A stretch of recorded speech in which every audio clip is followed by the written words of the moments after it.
Bonsoir à tout le monde. Shalom Aleichem, tous les Avrechim qui sont avec nous, qui écoutent ce shiur. Je voudrais d'abord annoncer à tous les peuples qui nous écoutent, c'est-à-dire à toutes les familles qui nous écoutent, parce que ce cours il est diffusé un peu de partout, et toutes les familles du monde qui nous écoutent, je voudrais leur dire ce qui est marqué dans la Haftara que nous avons lu ce Shabbat, Parashat Shemot. De là, on va extraire un Bitachon B'Hashem, Ahavat Hashem, et la Imuna en Hashem que la Torah est vraie et que les paroles du prophète sont en train de se réaliser. Je n'ai pas l'habitude de parler politique, de m'immiscer dans des choses qui sont les secrets et les destins des peuples et les secrets de Dieu. Il faut savoir, chers frères et sœurs, et à toutes les familles qui nous écoutent, qu'un président d'une la plus grande puissance au monde a été investi dans la paracha de Shemot. Ça, c'est sûr et certain qu'il y a une correspondance avec la Torah. C'est sûr et certain. Ce qui m'intéresse, c'est que sa déclaration, autant qu'être humain, le premier président depuis des décennies, qui déclare de déplacer son ambassade, son siège de Tel Aviv à Jérusalem. Bien sûr, entre guillemets, n'est-ce pas une provocation? Il y a beaucoup de bruit qui se fait autour de ça. Ça même énerve certains pays, certaines nations. Mais est-ce que, chers frères et sœurs, est-ce que c'est lui qui décide une chose pareille? N'est-ce pas le prototype d'un ange qui est en haut, si on en croit, on a la foi, que toute personne dans ce monde ici est seulement une petite marionnette devant l'ange qui le dirige? On a toujours parlé de Saro Shel Esav, de Saro de Mitzraïm. Il y a à chaque nation, à chaque famille, il y a un ange protecteur qui le dirige, qui le guide, etc. Cet homme a déclaré une chose pareille avec fermeté, ça n'est pas lui qui décide. Regardez, cette déclaration s'est faite dans la paracha de Shemot et nous avons lu dans la Haftara, je cite. Cette Haftara est une quintessence de ce qui se passe dans la paracha. Dans la paracha, Moshe Rabbeinu ne veut pas aller sauver le peuple d'Israël de la galoute d'Égypte, mais Dieu lui recommande. Et Moshe Rabbeinu de se défaire de ça. Je bégaye, je suis lourd, je ne peux pas parler, etc. Et Dieu lui dit, tu iras et tu seras investi par ma parole et c'est moi qui parlerai à travers ta gorge.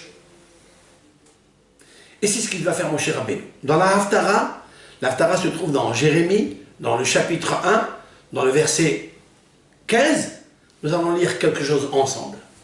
Jérémie aussi lui dit, je suis jeune, je suis adolescent, je n'ai pas de force. Il lui dit, je t'enverrai et tu le feras, tu briseras, tu casseras les forces du mal. Et dans le verset 15, il est dit, Ki hineni kore lechol mishpechot mamlechot safona neum Hashem. L'Éternel dit à Jérémie, car je vais appeler lechol mishpechot mamlechot safona, c'est-à-dire toutes les familles des royaumes du Nord, la Russie, une partie de l'Amérique, tout ce qui se trouve dans le Tsafon. Aussi Babel. Babel se trouve dans le Tsafon de Eretz Israël, comme l'explique Rashi. Neum Hashem, c'est Hashem qui parle. L'Éternel, celui qui a la foi en Hashem, celui qui a pris la Bible, qui a juré au nom de la Bible. Qu'est-ce qui est marqué dans cette Bible? Uba ou. Et ils viendront. Venatenu. De qui il parle? Il parle des familles. Il ne parle plus des nations. Ça deviendra toutes des familles. En fait, ce terme-là, de famille, est explicité chez Abraham Avinu. Abraham Avinu lui dit, tu seras le père de toutes les familles de la terre. Il n'est pas dit les nations de la terre. Parce que ça deviendront toutes des familles. Il dit, Neum Hashem, Uba'u, ils viendront, Venatenu, ils poseront, Ish, un homme. Un homme, ça veut dire important, c'est-à-dire les présidents de ces familles des nations. Ils poseront, Ish, un homme, Kis'o, sa chaise, c'est-à-dire son siège. Autrement dit, aujourd'hui, son ambassade.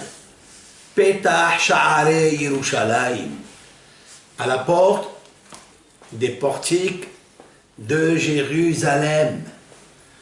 Be'alkol Homoteha Saviv, ils poseront autour des murailles, hein, Ve'alkol Arei Yehuda, et sur toutes les villes de Juda, de Yehuda.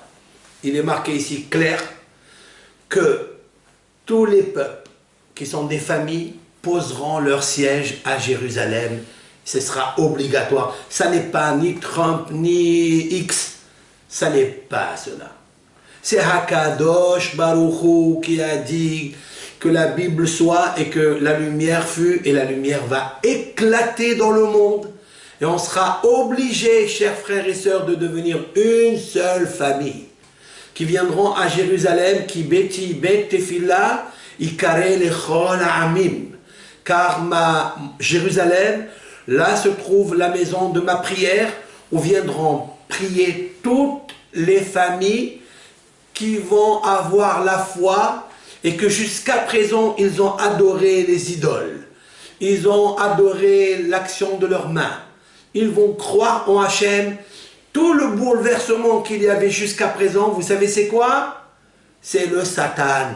C'est les forces du mal qui ne veulent pas que les familles du monde soient unies pour prôner, pour faire éclater la vérité de la gloire de Hakadosh Baruch Hu. Ils viendront avec un cœur, tous ensemble. On ne prie pas avec la bouche. La bouche n'est que la plume du cœur. On prie avec le cœur, et le cœur du monde se trouve à Jérusalem, et le cœur de Jérusalem se trouve la maison de Hachem.